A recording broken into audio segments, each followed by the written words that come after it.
आप सभी सम्मानित साथियों का जो सहयोग है, आप सभी लोग दिन रात अथक प्रयास करके, मेहनत करके, सोशल मीडिया में, ग्राउंड पे माउथ प्रचार करके, चर्चा पर चर्चा करके आज जो राष्ट्र उदय पार्टी को पूरे सूबे में खड़ा कर दिए हैं, तो मैं आप सभी का बहुत बहुत आभार प्रकट करता हूं और अपेक्षा करता हूं कि इसी तरह से जोश और जज्बे के साथ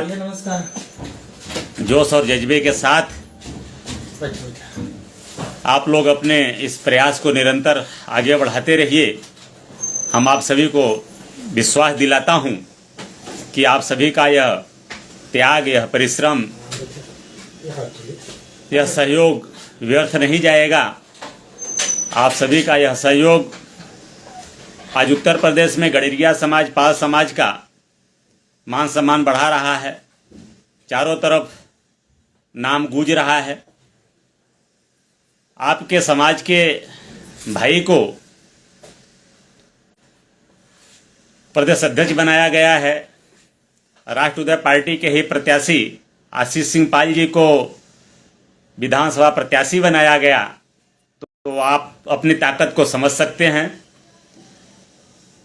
लोकतंत्र के 75 साल की आज़ादी में सभी पार्टियों ने हमारे पाल बघेल समाज की जनसंख्या पे, हमारी ताकत पे, हमारी नेतृत्व क्षमता पे लोगों ने पर्दा डाल रखा था कि गड़ेरिया समाज राजनीतिक नहीं है।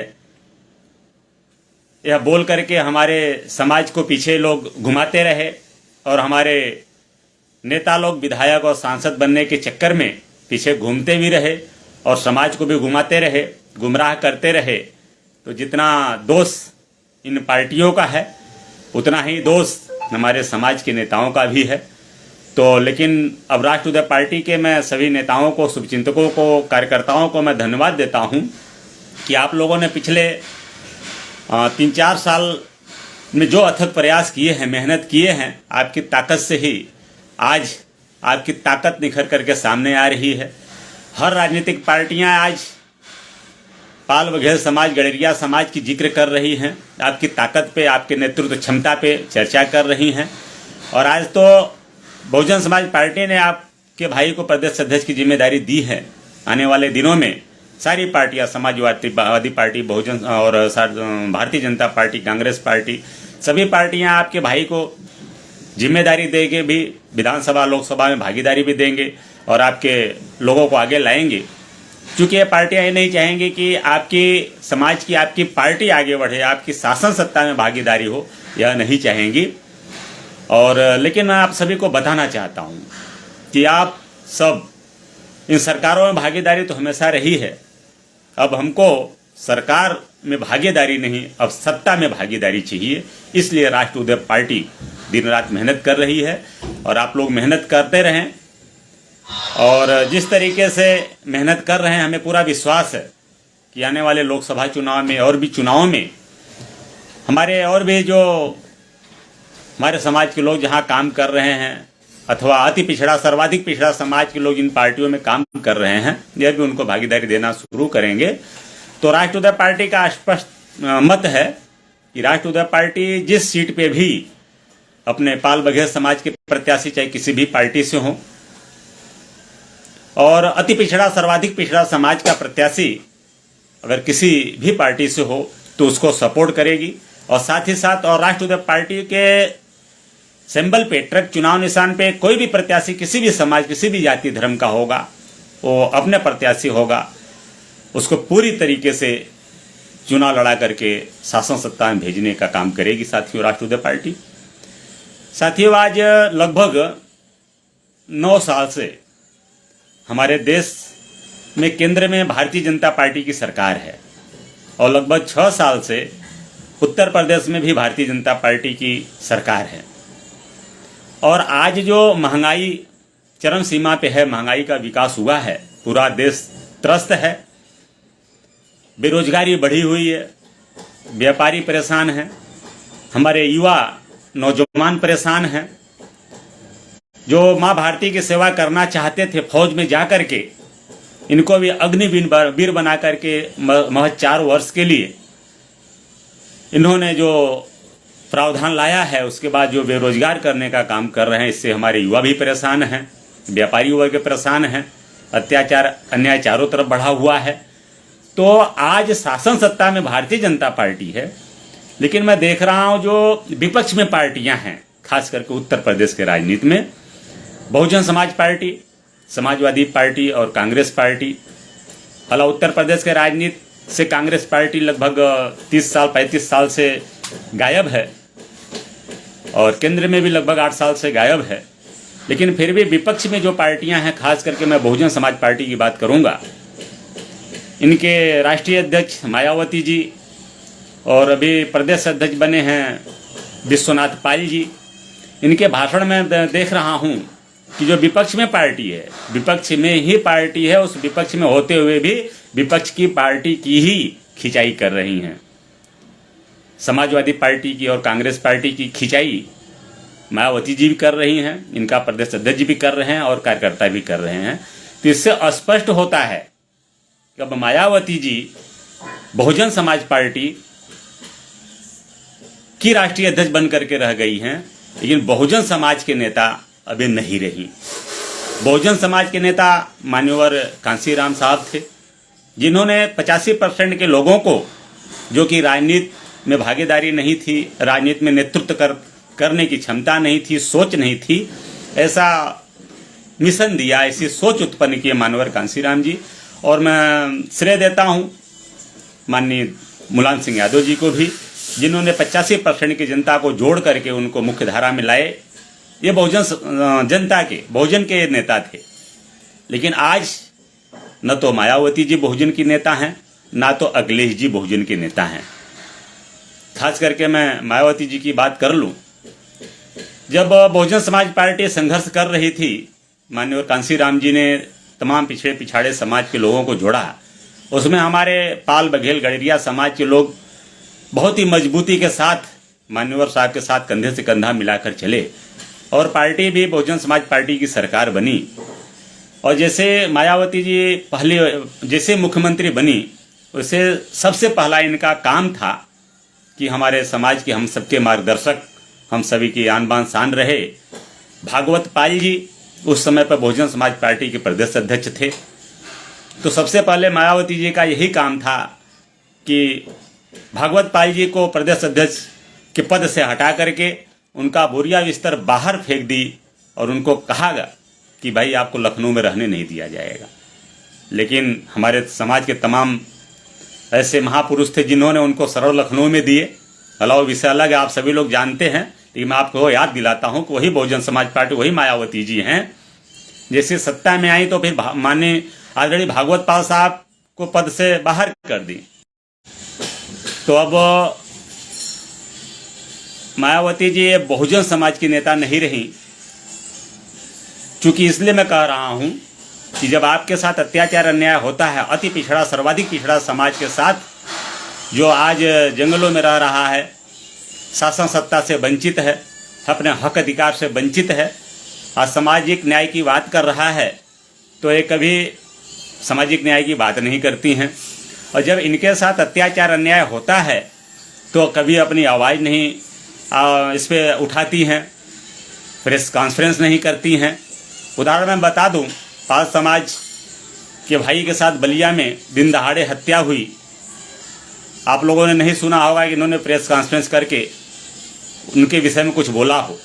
या और भी पाल बघेल समाज के साथ साथ और भी अति पिछड़ा, सर्वाधिक पिछड़ा समाज के साथ जब भी अत्याचार अन्याय होता है तो कभी इनकी आवाज़ नहीं आती, आवाज़ बुलंद नहीं करती हैं। एक विशेष जाति विशेष तक की अगर बात आती है तब इनकी आवाज़ आती है। तो आज बहुजन समाज की नेता नहीं रही।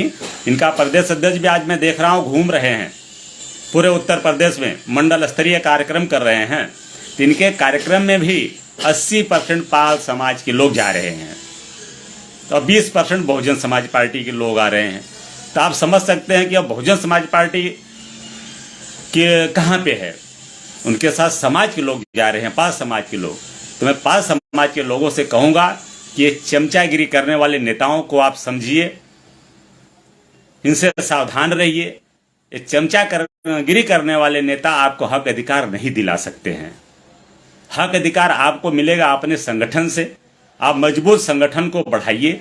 जिस तरीके से आपने राष्ट्रवादी पार्टी के साथ जुड़े, जैसे आशीष सिंह जी ने सीतापुर सेवता विधानसभा में तैयारी की, राष्ट्रवादी पार्टी की तैयारी चारों तरफ दिखने लगी, तुरंत मायावती जी ने बुला करके उनको विधानसभा 2022 का टिकट दी। और आज सभी लोगों ने पूरे उत्तर प्रदेश में राष्ट्रवादी पार्टी के संगठन को तैयार कर रहे हैं, चारों तरफ झंडा डंडा दिख रहा है, कार्यकर्ता कार्यक्रम दिख रहे हैं, तो आपको बुलाया, भाई को बुला करके प्रदेश अध्यक्ष की जिम्मेदारी दी। इसी तरीके से आप लोग और ज्यादा ताकत लगाइए। फिर जिनको भी आगे सत्ता शासन में जाना होगा वो आपके भाई को हक अधिकार देगा, लेकिन भाई को हक अधिकार देने से, किसी को प्रदेश अध्यक्ष बना देने से, विधानसभा लोकसभा टिकट दे देने से आपका अधिकार नहीं मिलेगा। आपका अधिकार मिलेगा, आप राष्ट्रवादी पार्टी को मजबूत करिए। फिर राष्ट्रवादी पार्टी के साथ जो गठबंधन करेगा उसके साथ में खड़ा रहिए। जो गठबंधन करेगा तो संगठन से गठबंधन के तर्ज पे हम जब सत्ता में जाएंगे तब आपका सम्मान बढ़ेगा, आपका मान सम्मान बढ़ेगा। बाकी दूसरी पार्टियों में प्रदेश अध्यक्ष बन के चमचा का गिरी करने से, जय जयकारा करने से आपका मान सम्मान नहीं बढ़ेगा।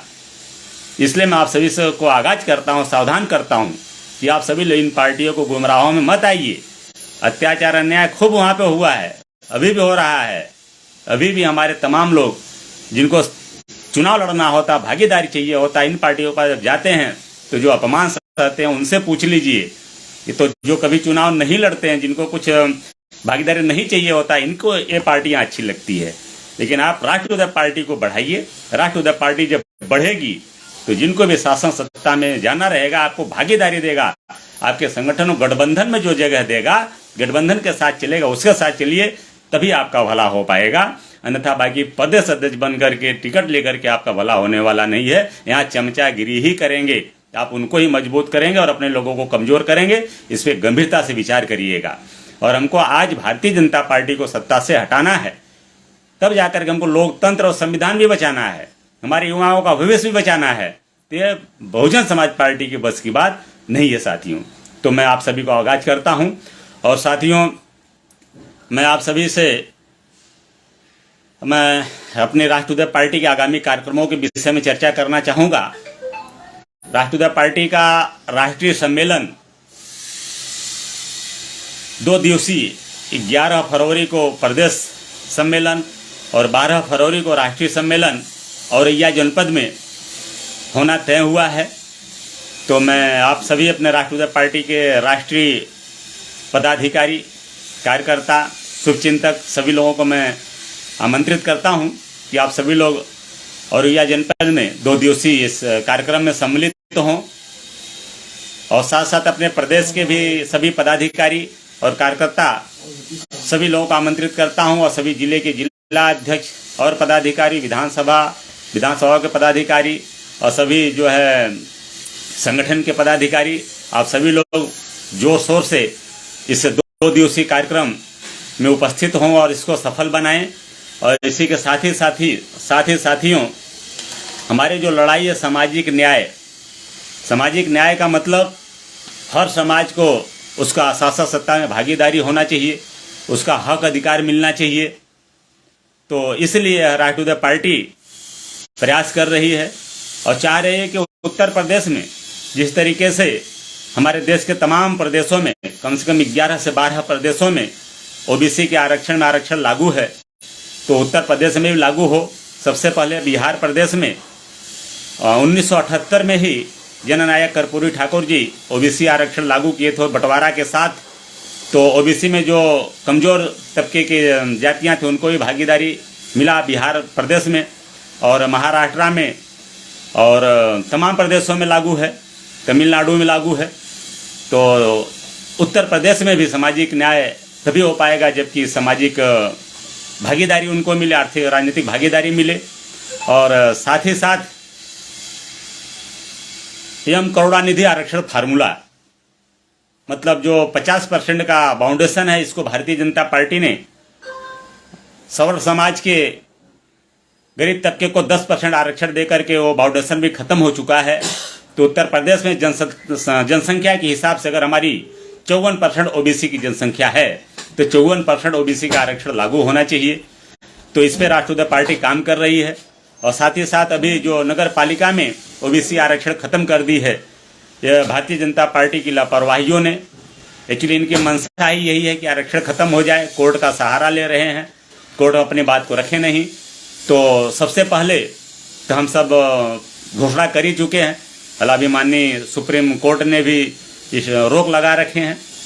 तो अभी आयोग भी बना है, आयोग तो बनते रहा है, लेकिन जब तक नगर पालिका में आरक्षण लागू नहीं होगा चुनाव में, तब तक तो चुनाव होने ही नहीं दिया जाएगा। फिलहाल मैं धन्यवाद देता हूं, सुप्रीम कोर्ट ने रोक लगा रखी है। और साथ ही साथ अब लोकसभा विधानसभा में भी आरक्षण की हम मांग उठा रहे हैं। तो सामाजिक न्याय की बात हम कर रहे हैं, तो इसमें अति पिछड़ा, सर्वाधिक पिछड़ा समाज को न्याय दिलाने के लिए मैं आमंत्रित करता हूं आप सभी लोग राष्ट्रीय पार्टी के साथ जुड़ जाएं। और मैं समाजवादी पार्टी के सुप्रीमो माननीय अखिलेश यादव जी से भी चाहूँगा कि वह भी इस पर आवाज़ उठाएं और सामाजिक न्याय की बात करें, ताकि सभी पिछड़े अति पिछड़े समाज साथ में आगे आ सके, उनको न्याय मिल सके। और मायावती जी से भी मैं आह्वान करूँगा कि आप भी अगर बनती हैं हितैषी पिछड़ों की, तो आप भी आवाज़ उठाइए। और लोकसभा में आपके लोग हैं, लोकसभा में आवाज़ उठवाइए, विधानसभा में लोग हैं वहाँ पे उठवाइए, तब तो समझ में आए। केवल प्रदेश अध्यक्ष बनाने से होगा नहीं। तो साथियों, मैं अपील करता हूँ कि राष्ट्रीय पार्टी के इस कार्यक्रम में 11-12 फरवरी के कार्यक्रम में, राष्ट्रीय सम्मेलन और प्रदेश सम्मेलन में सभी लोग उपस्थित होकर के आगामी रणनीति बनाएं। और बाकी पदाधिकारियों का चुनाव होगा, सभी पदों पे चुनाव होगा, तो आप लोग चुनाव में भी भागीदारी लीजिए।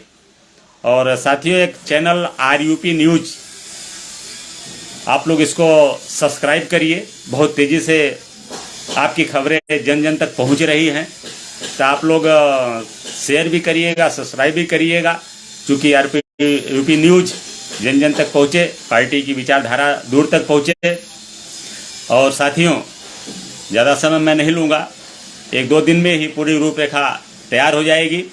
फिलहाल औरैया जनपद में करो तैयारी, 11-12 को प्रदेश सम्मेलन और राष्ट्रीय सम्मेलन को हम सब सफल बनाते हैं।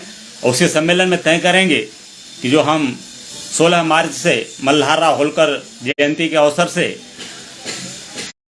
सामाजिक न्याय यात्रा निकाल रहे हैं, तो उसके रूट के भी हम घोषणा कर देंगे, पूरी रूपरेखा तय हो जाएगी। तो इसलिए आप सभी की उपस्थिति अनिवार्य है। और साथियों, मैं अति पिछड़ा, सर्वाधिक पिछड़ा समाज के सभी नेताओं से भी मैं आह्वान करूंगा, आप अपने हक अधिकार के लिए आप आइए, राष्ट्रीय पार्टी के साथ जुड़िए और हम सब मिल करके अपने हक अधिकार को लेंगे। अब हमको किसी और पार्टी पे भरोसा नहीं करना चाहिए, क्योंकि अब सपा भी सत्ता में रही है, बहुजन भी सत्ता में रही है, भाजपा भी सत्ता में है। तो इन लोगों ने जब हमारे साथ न्याय नहीं किया, हमको हक अधिकार भागीदारी नहीं दिया, हमको सम्मान नहीं दिया, तो पुनः इन पे विश्वास करना ठीक नहीं है। तो मैं सभी अति पिछड़ा, सर्वाधिक पिछड़ा समाज से मैं आह्वान करूंगा कि आप लोग भी पार्टी बनाइए और अपने लोगों को इकट्ठा करिए, उनके मान सम्मान, स्वाभिमान की लड़ाई लड़िए। इनके साथ अगर अत्याचार अन्याय होता है तो आप अपनी आवाज़ बुलंद करिए और मुंहतोड़ जवाब दीजिए। वैसे हमारा विश्वास है कि जब आप संगठित हो जाएंगे, आप जागरूक हो जाएंगे, आप शिक्षित हो जाएंगे, अपने हक अधिकार को समझने लगेंगे, तो आपके साथ अत्याचार अन्याय होना कम हो जाएगा। इसलिए आप सभी लोग जागरूक होकर के आगे आइए और अपने हक अधिकार को समझिए और भारतीय जनता पार्टी से मुक्ति के लिए आप सभी लोग मेहनत करिए। चूँकि लोकतंत्र बचाना है, संविधान बचाना है और अपने लोगों का भविष्य बचाना है, तो भारतीय जनता पार्टी को सत्ता से हटाना पड़ेगा। इन्हीं तमाम विचारों के साथ मैं आप सभी का पुनः स्वागत, वंदन, अभिनंदन करते हुए पुनः मैं राष्ट्रीय सम्मेलन में आप सभी को आमंत्रित करते हुए अपनी वाणी को विराम देता हूँ। धन्यवाद। जय हिंद, जय मल्हार, जय राष्ट्रीय पार्टी।